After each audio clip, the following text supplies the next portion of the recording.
Welcome to Luca and Miguel. Enjoy the video. In this video, I will explain how to connect a WordPress website with a domain. First, you need to register a domain name. This is your website's address on the internet, like your website. .com. Select a name that is easy to remember and relevant to your content. You can purchase domains from registrars such as GoDaddy or Namecheap, typically for about $10 to $15 per year. Next, you will need web hosting. This is where your website's files and database will live. Many hosting providers offer specialized WordPress hosting, making installation straightforward.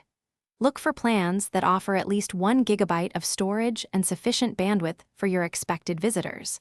Most hosts provide a one-click WordPress installation feature, simplifying the setup process significantly.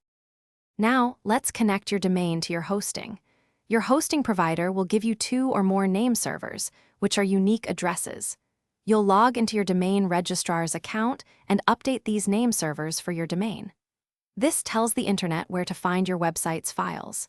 DNS propagation can take anywhere from a few minutes to up to 2 full days to update worldwide.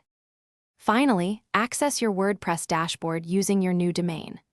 Navigate to the Settings menu and ensure your WordPress address and site address URLs are correctly set to your domain name. This is a crucial step for your site to function properly. From here, you can begin customizing your site with themes and plugins, building your online presence. Thanks for watching and please subscribe. It's the best investment you'll ever make.